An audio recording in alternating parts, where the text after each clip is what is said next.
लालायित रहते थे। सक्सेस को पूरी दुनिया ने प्रभावित किया है। डिजिटल लेन देन में आज हिंदुस्तान दुनिया का लीडर बना हुआ है।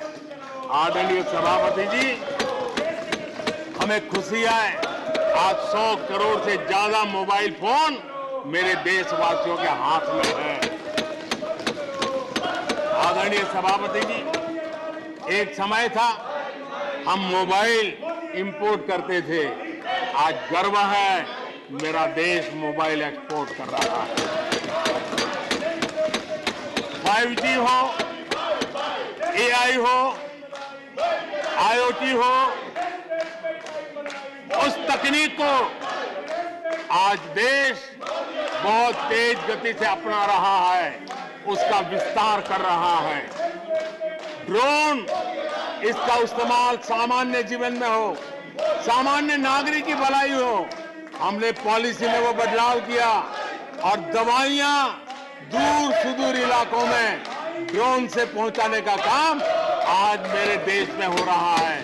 साइंस और टेक्नोलॉजी के महत्व को आज खेत में मेरा किसान ड्रोन की ट्रेनिंग लेकर के खेती में ड्रोन का क्या उपयोग हो, आज मेरे गांव में दिखाई दे रहा है। जियो स्पेशल सेक्टर में हमने दरवाजे खोल दिए। ड्रोन के लिए एक पूरा नया विकास का विस्तार करने का अवसर हमने कर दिया। आज देश में यूएन जैसे लोग चर्चा करते हैं कि दुनिया में लोगों के पास अपने पास जमीन के घर के मालिकाना हक नहीं है। यूएन की चिंता है दुनिया। भारत ने ड्रोन की मदद से, स्वामित्व योजना से गांव में, घरों में उसका नक्शा और मालिकी हक देने का काम किया है। उसको कोर्ट कचहरी के चक्करों से और कभी घर बंद हो, कोई आकर के कब्जा कर न ले, सुरक्षा का एहसास दिया है। हमने टेक्नोलॉजी का भरपूर प्रयास कॉमन मैन के लिए करने की दिशा में सफलता पाई है। आज देश टेक्नोलॉजी के क्षेत्र में आधुनिक विकसित भारत के सपने में उसका महत्व हम समझते हैं और इसलिए ह्यूमन रिसोर्स डेवलपमेंट, इनोवेशन, इसका महत्व बहुत है और इसलिए दुनिया की एकमात्र फॉरेंसिक साइंस यूनिवर्सिटी हमारे देश में है। हमने गति शक्ति यूनिवर्सिटी बना करके इंफ्रास्ट्रक्चर की दुनिया में एक नई पहल की है। हमने एनर्जी यूनिवर्सिटी बना करके आज देश रिन्यूएबल एनर्जी के क्षेत्र में एक नया जंप लगाए। अभी से हमारे नौजवान तैयार हो, उस दिशा में हम कर रहे हैं। हमारे देश में टेक्नोक्रेट की तरफ, इंजीनियर्स की तरफ, साइंस की तरफ नफरत करने में कांग्रेस ने अपने शासनकाल में कोई कमी नहीं रखी है और साइंस और टेक्नोलॉजी को सम्मान देने में हमारे कार्यकाल में कोई कमी नहीं रखी है। ये हमारा रास्ता है।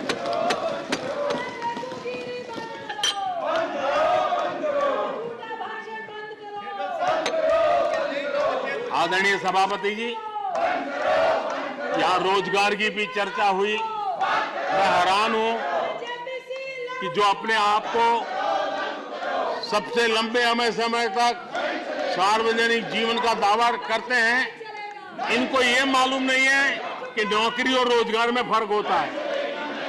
जिनको नौकरी और रोजगार का फर्क समझ नहीं है, वो हमें उपदेश दे रहे हैं। आदरणीय सभापति जी, नए नए नैरेटिव गढ़ने के लिए आधी अधूरी चीजों को पकड़ करके झूठ फैलाने के प्रयास हो रहे हैं। बीते 9 वर्ष में अर्थव्यवस्थाओं का जो विस्तार हुआ है, नए सेक्टर्स में रोजगार की नई संभावनाएं बनी। आज ग्रीन इकोनॉमी में देश जिस प्रकार से आगे बढ़ रहा है, उसने ग्रीन जॉब की बहुत बड़ी संभावनाएं धरती पर उतार करके दिखाई है और अधिक संभावनाएं बनी हुई है। डिजिटल इंडिया के विस्तार से डिजिटल इकोनॉमी, उसका भी एक नया क्षेत्र। आज सर्विस सेक्टर में डिजिटल इंडिया एक नई बुलंदी पर है। 5 लाख कॉमन सर्विस सेंटर, गांव के अंदर एक एक कॉमन सर्विस सेंटर में 2-2, 5-5 लोग रोजी रोटी कमाते हैं। और दूर सुदूर जंगलों के छोटे छोटे गांव में भी कॉमन सर्विस सेंटर में आज हमारे देश की आवश्यक सेवाएं गांव के लोगों को एक बटन पर उपलब्ध हो, ये व्यवस्था हुई है। डिजिटल इकोनॉमी ने अनेक नए रोजगार की संभावनाएं पैदा की। आदरणीय सभापति जी, 90,000 रजिस्टर्ड स्टार्टअप, इसने भी रोजगार के नए द्वार खोले हैं। अप्रैल से नवंबर 2022 के दौरान ईपीएफओ पेरोल में 1 करोड़ से अधिक लोग जोड़े गए हैं। 1 करोड़ से अधिक लोग। आदरणीय सभापति जी, आत्मनिर्भर भारत रोजगार योजना, इसके जरिए 60 लाख से अधिक नए कर्मचारियों का लाभ हुआ है। आत्मनिर्भर भारत अभियान के तहत हमने अपने उद्यमियों के लिए स्पेस, डिफेंस, ड्रोन, माइनिंग, कोल अनेक क्षेत्रों को खोला है, जिसके कारण रोजगार की संभावना में नई गति आई है। और देखिए, हमारे नौजवानों ने इन सारे कदमों का आगे आकर के अवसर लिया, उठाया है, उसका फायदा। आदरणीय सभापति जी, रक्षा के क्षेत्र में यह देश आत्मनिर्भर बने, ये देश के लिए बहुत आवश्यक है। मुझे खुशी है कि रक्षा के क्षेत्र आत्मनिर्भरता का मिशन लेके हम चले। आज 350 से ज्यादा निजी कंपनियां रक्षा के क्षेत्र में आई है और करीब करीब 1 लाख करोड़ रुपए का एक्सपोर्ट रक्षा के क्षेत्र में मेरा देश कर रहा है।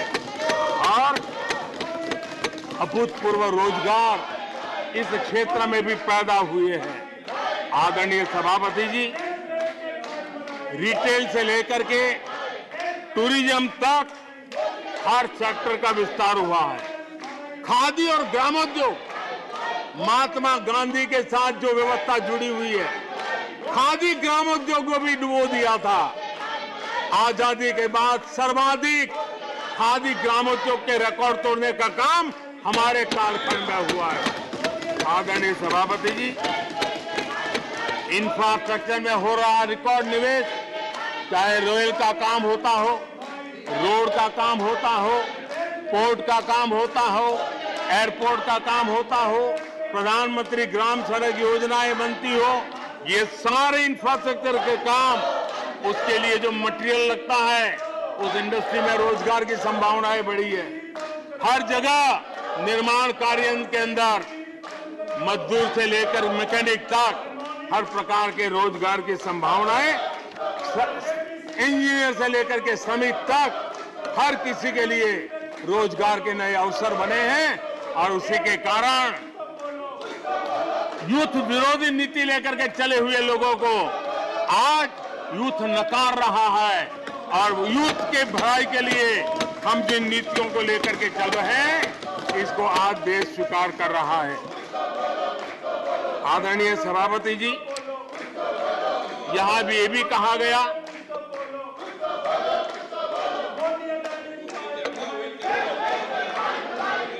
आदरणीय सभापति जी, यहां ये भी कहा गया कि सरकार की योजनाओं को उनके नामों को लेकर के आपत्ति उठाई। कुछ लोगों को ये भी परेशानी है कि नामों में कुछ संस्कृत टच है, बताइए, इसकी भी परेशानी। आदरणीय सभापति जी, मैंने किसी अखबार में पढ़ा था, मैं कोई वेरीफाई तो नहीं किया है, और रिपोर्ट कह रही थी 600 जितनी सरकारी योजनाएं सिर्फ गांधी नेहरू परिवार के नाम पे है।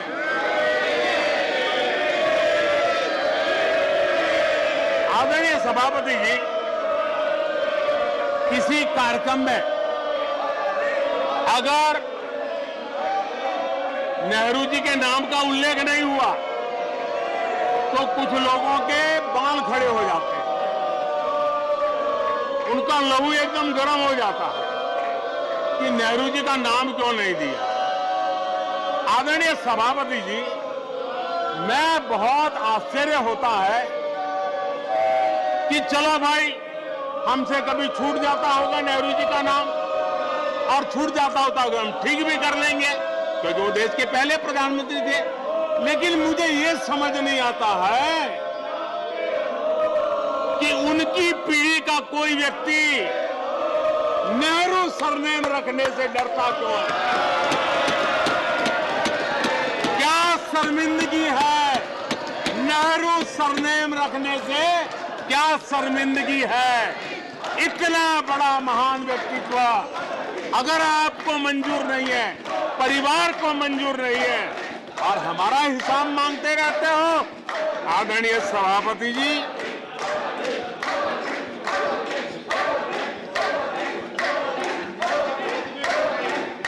कुछ लोगों को समझना होगा, ये सदियों पुराना देश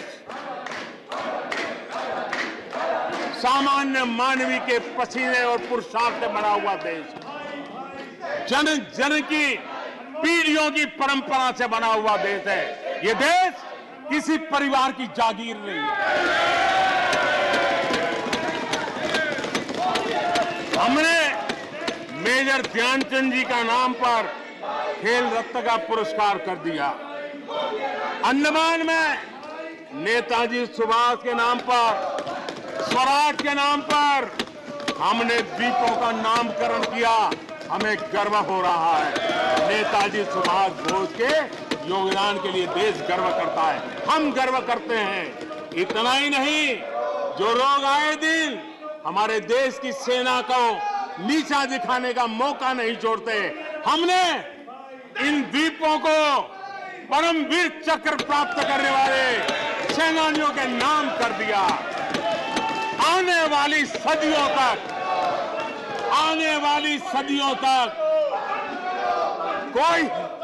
कोई हिमालय की चोटी एक एवरेस्ट व्यक्ति के नाम पर एवरेस्ट बन गई। मेरे द्वीप समूह मेरे परमवीर चक्र विजेता मेरे देश के सेनानियों के नाम कर दिया। ये हमारी श्रद्धा है, ये हमारी भक्ति है, और उसको लेकर के हम चलते हैं। आदरणीय और इससे आपको तकलीफ है और तकलीफ व्यक्त भी हो रही है। हर एक की तकलीफ व्यक्त करने के रास्ते अलग होंगे। हमारा रास्ता है सकारात्मक। कभी कभी अब ये सदन है, एक प्रकार से राज्यों का महात्मा है। हम पर ऐसे भी आरोप लगाए जाते हैं कि हम राज्यों को परेशान करते हैं। आदरणीय सभापति जी, मैं लंबे अरसे तक राज्य का मुख्यमंत्री रह करके आया हूं। फेडरलिज्म का क्या महत्व होता है वो भली भांति समझता हूं, उसको जी करके आया हूं, और इसलिए हमने कोऑपरेटिव कॉम्पिटिटिव फेडरलिज्म पर बल दिया है। आओ हम पर्दा करें, हम आगे बढ़े, हम सहयोग करें, हम आगे बढ़े, उस दिशा में हम चले हैं। हमने हमारी नीतियों में नेशनल प्रोग्रेस का भी ध्यान रखा है और रीजनल एस्पिरेशन को भी एड्रेस किया है। National progress and regional aspiration, इसका परफेक्ट कॉम्बिनेशन हमारी नीतियों में दिखा है, क्योंकि हम सब मिलकर के 2047 तक एक विकसित भारत का सपना पूरा करने के लिए चल पड़े हैं। लेकिन जो लोग आज विपक्ष में बैठे हैं, उन्होंने तो राज्यों के अधिकारों की धज्जियां उड़ा दी। जरा मैं कच्चा चिट्ठा आज खोलना चाहता हूं।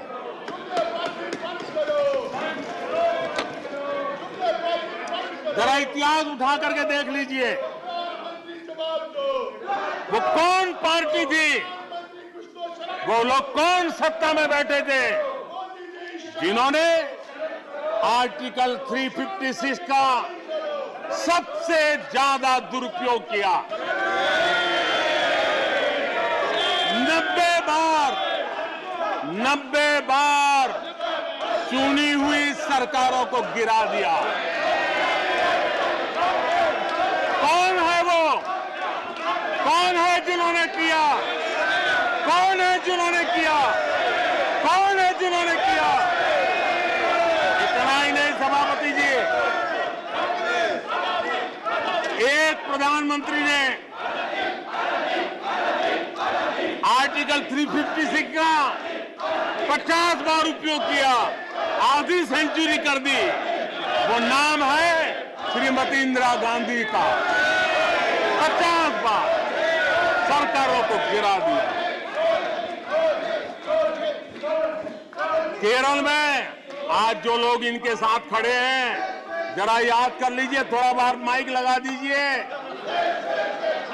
केरल में वामपंथी सरकार चुनी गई, जिसे पंडित नेहरू पसंद नहीं करते थे।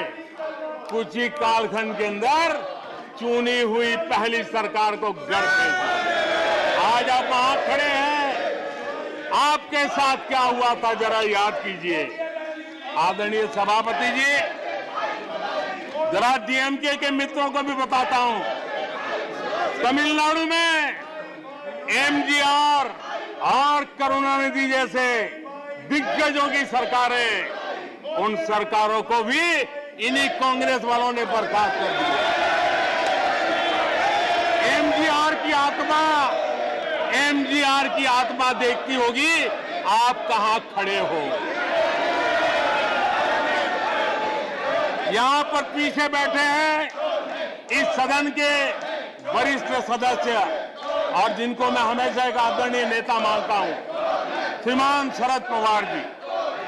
1980 में शरद पवार जी का आयु 35-40 साल की थी। एक नौजवान मुख्यमंत्री महाराष्ट्र की सेवा करने के लिए निकला था, उनकी सरकार को भी गिरा दिया गया और आज वो वहां है। आज वो वहां है। हर क्षेत्रीय नेता को उन्होंने परेशान किया और एनटीआर के साथ क्या किया। यहां कुछ लोग आज कपड़े बदले होंगे, नाम बदला होगा, ज्योतिषियों की सूचना के अनुसार नाम बदला होगा, लेकिन कभी वो भी उनके साथ थे। उस एनटीआर की सरकार को, और वो तबीयत के लिए अमेरिका गए थे, अपने हेल्थ के लिए गए थे। आपने एनटीआर की सरकार को गिराने का प्रयास किया। ये कांग्रेस की राजनीति का स्तर था। आदरणीय सभापति जी, अखबार निकाल के देख लीजिए, हर अखबार लिखता था कि राजभवनों को कांग्रेस के दफ्तर बना दिए गए हैं, कांग्रेस के हेडक्वार्टर बना दिए गए। 2005 में झारखंड में एनडीए के पास ज्यादा सीटें थी, लेकिन गवर्नर ने यूपीओ को शपथ के लिए बुला लिया था। 1982 में हरियाणा में भाजपा और देवीलाल के पास प्री पोल उनका एग्रीमेंट था, उसके बावजूद भी गवर्नर ने कांग्रेस की सरकार के लिए निमंत्रण कर दिया था। ये कांग्रेस के पाप, और आज देश को गुमराह करने की बातें कर रहे हैं। आदरणीय सभापति जी, मैं एक बात को जानना चाहता हूं, मैं एक गंभीर विषय की ओर अब ध्यान देना भी चाहता हूं। महत्वपूर्ण विषयों को मैंने स्पर्श किया है और आज देश में आर्थिक नीतियों की जिनको समझ नहीं है, जो 24 घंटा राजनीति के सिवाय कुछ सोचते नहीं है, जो सत्ता के खेल खेलना यही जिनको सार्वजनिक जीवन का काम दिखता है, उन्होंने अर्थनीति को अनर्थ नीति में परिवर्तित कर दिया। मैं उनको चेतावनी देना चाहता हूं और मैं इस सदन की गंभीरता के साथ उनसे कहना चाहता हूं कि अपने रिस्पेक्टिव स्टेट को जाके समझाएं कि ये गलत रास्ते पर न चले जाएं। हम हमारे पड़ोस के देशों का हाल देख रहे हैं कि वहां पर क्या हाल हुआ है, अनाप शनाप कर्ज लेकर के किस प्रकार के देशों को डुबो दिए गए। आज हमारे देश में भी तत्कालीन लाभ के लिए अगर भुगतान करेगा तो आने वाली पीढ़ी करेगी, हम तो कर्ज करो जीपीओ वाला खेल आने वाला देखेगा। ये कुछ राज्यों ने अपनाया है, वो उनका तो तबाह कर देंगे, देश को भी बर्बाद कर देंगे। अब देश अब कर्ज के तले दबते जा रहे हैं। ये देश आज दुनिया में उनको कर्ज देने के लिए कोई तैयार नहीं है। ये मुसीबतों से गुजर रहे हैं। मैं राजनीतिक वैचारिक मतभेद हो सकते हैं, दलों के विषय में एक दूसरे के प्रति टीका टिप्पणी हो सकती है, लेकिन देश की आर्थिक सेहत के साथ खिलवाड़ मत कीजिए। आर्थिक सेहत के साथ खिलवाड़ मत कीजिए। आप ऐसा कोई पाप मत कीजिए जो आपके बच्चों के अधिकारों को छीन ले और आज अपना मौज कर लें और बच्चों के नसीब में बर्बादी छोड़ के चले जाए। ऐसा करके न जाए। आज आपको पॉलिटिकली सूट कर, मैंने तो देखा एक मुख्यमंत्री ने बयान दिया कि भाई अब ठीक है, मैं तो निर्णय करता हूं, अभी मुसीबत मुझे कहां आएगी, 2030-32 के बाद आएगी, जो आएगा वो भुगतेगा। क्या कोई देश ऐसे चलता है क्या? लेकिन ये जो वृत्ति बन रही है वो बहुत चिंता का विषय है। आदरणीय सभापति जी, देश की आर्थिक सेहत के लिए राज्यों ने भी अपनी आर्थिक सेहत के संबंध में डिसिप्लिन का रास्ता चुनना पड़ेगा और तभी जाकर के वे राज्य भी इस विकास की यात्रा का लाभ ले पाएंगे और उनके राज्यों के नागरिकों का भला करने में हमें भी सुविधा हो जाएगी, ताकि हम उन तक लाभ पहुंचाना चाहते हैं। आदरणीय सभापति जी, 2047 में ये देश विकसित भारत बने, ये हम सबका संकल्प है। 140 करोड़ देशवासियों का संकल्प है। अब देश पीछे मुड़ करके देखने को तैयार नहीं है। देश लंबी छलांग मारने को तैयार है। जिनकी 2 वक्त की रोटी का सपना था उसको आपने एड्रेस नहीं किया, हमने उसको एड्रेस किया है। जिसको सामाजिक न्याय की अपेक्षा थी, जो आपने एड्रेस नहीं किया, हमने एड्रेस किया है। जिन अवसरों को तलाशता था, उन अवसरों को उपलब्ध कराने के लिए हमने अनेक कदम उठाए हैं और आजाद भारत का जो सपना है, उन सपने को पूरा करने के लिए हम संकल्पबद्ध होकर के चले।